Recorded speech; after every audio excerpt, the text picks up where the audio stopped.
प्रादेशिक असमानता। तो यहाँ पे जो है हमें प्रादेशिक असमानता के विषय में बताया गया है।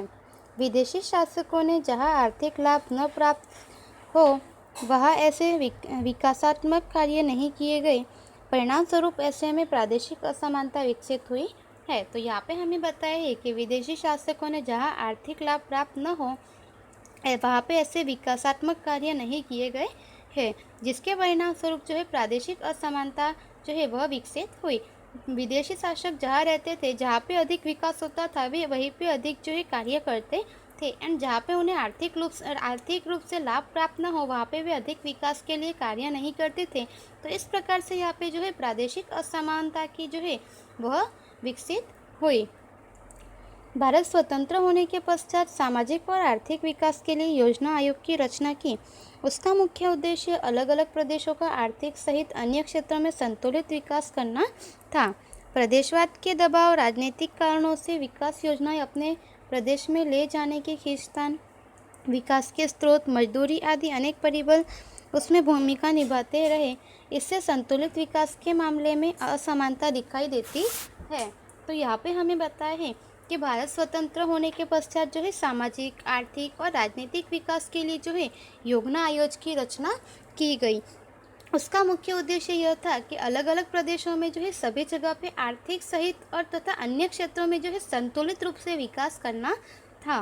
प्रदेशवाद का दबाव था, राजनीतिक कारण थे और विकास योजनाएं जो है अपने प्रदेश में ले जाने की कुछ खींचतान थी। विकास के स्रोत जो है वह कम थे, मजदूरी जैसे अनेक परिबल जो है उसमें भूमिका निभाते रही। इससे जो है संतुलित विकास के मामले में असमानता दिखाई देती है कि सभी क्षेत्रों में, सभी प्रदेशों में जो है संतुलित रूप से यहाँ पे विकास नहीं हुआ। इस तरह से देश में विकसित, मध्यम विकसित और अल्प विकसित राज्य देखने को मिलते हैं। कुछ राज्यों के आंतरिक प्रादेशिक विकास में भी असमानता देखने को मिलती है। उदाहरण के रूप में महाराष्ट्र विकसित कक्षा में है, परंतु विदर्भ और मराठवाड़ा जैसे क्षेत्र जो है वह पिछड़े है। तो यहाँ पे हमें बताया है कि इस तरह से जो है देश में विकसित राज्य और मध्यम विकसित तथा अल्प विकसित राज्य जो है देखने को मिलते हैं। विकसित राज्य मतलब जहाँ पर जो है पूर्ण तरह से विकसित है, सभी सुविधाएं वगैरह प्राप्त होती हो। मध्यम विकसित जहाँ पे जो है अभी भी विकास की प्रक्रिया चालू है और जो है पूरी तरह से विकास होना बाकी है। अल्प विकसित यानी ऐसे राज्य जहाँ पे बहुत ही कम मात्रा में या कुछ क्षेत्रों में ही जो है विकास देखने को मिलता है, वहाँ पे विकास करना जो है वह बाकी है। तो इस तरह से यहाँ पे जो है 3 भागों में बटे हुए राज्य हमें देखने को मिलते हैं, जिसमें विकसित, मध्यम विकसित और अल्प विकसित। तो कुछ राज्यों के आंतरिक प्रादेशिक विकास में भी जो है असमानता देखने को मिलती है। कुछ राज्य ऐसे जो है जो पूरा राज्य एक है, परंतु उनके अंदर की जो आंतरिक प्रादेशिक विकास है वह वहाँ पे हमें असमानता देखने को मिलती है। जैसे कि उदाहरण के रूप में हम ले तो महाराष्ट्र जो है वह एक विकसित कक्षा में माना जाता है, परंतु विदर्भ और मराठवाड़ा जो है वह क्षेत्र पिछड़े हुए क्षेत्र में माने जाते हैं कि वह अल्प विकसित है। आंध्र प्रदेश राज्य में रायलसीमा तथा तेलंगाना राज्य के कुछ क्षेत्र अल्प विकसित है। कई राज्य कृषि विकास में तो कई औद्योगिक विकास में विशेष आगे है। इस तरह राज्यों के बीच असमानता के लिए अनेक कारण देखने को मिलते हैं। तो यहाँ पे हमें बताया है कि आंध्र प्रदेश राज्य में रायलसीमा तथा तेलंगाना राज्य जो है वहाँ पे कुछ क्षेत्र अल्प विकसित है, जहाँ पे बिल्कुल भी वहाँ पे विकास हुआ नहीं है। जबकि कई राज्यों में जो है कृषि विकास में, तो कई राज्य जो है औद्योगिक विकास में जो है विशेष रूप से आगे दिखाई देते हैं कि वहाँ पे जो है औद्योगिक और कृषि क्षेत्र में जो है काफ़ी सारा विकास हुआ है। तो इस तरह से राज्य के बीच में जो असमानता है, इसके लिए अनेक कारण जो है मुख्य परिबल देखने को मिलते हैं। उनमें से प्रदेशवाद का जन्म होता है। 2 पड़ोसी राज्य भारत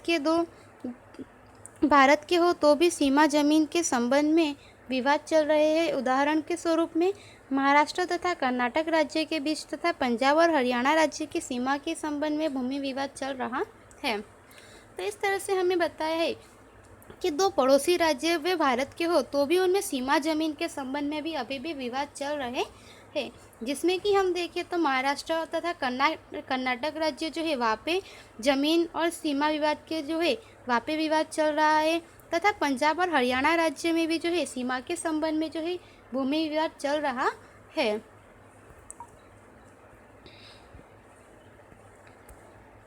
किसी भी प्रदेश की भूमि पर जल वितरण और खनिज जल, औद्योगिक कच्चा माल और कृषि क्षेत्र की अनुकूलता के अनुसार लाभ स्वयं को मिले, ऐसी संकुचित मनोवृत्ति कई जगहों पर दृष्टिगोचर होती है। इस प्रदेशवाद या प्रादेशिक संकुचित भावना के क्षुद्र स्वार्थ या महत्वाकांक्षा के कारण राष्ट्रीय एकता को हानि पहुंचाती है। तो यहाँ पे हमें बताया है कि किसी प्रदेश की भूमि पर जो है जल वितरण और खनिज जल, औद्योगिक कच्चा माल और कृषि क्षेत्र की अनुकूलता जो है उसके अनुसार लाभ स्वयं को मिले, ऐसी संकुचित मनोवृत्ति कई जगह पर देखने को मिलती है। इससे जो है प्रदेशवाद या प्रादेशिक संकुचित भावना के क्षेत्र या स्वार्थ या महत्वाकांक्षा के कारण राष्ट्रीय एकता को हानि पहुंचती है।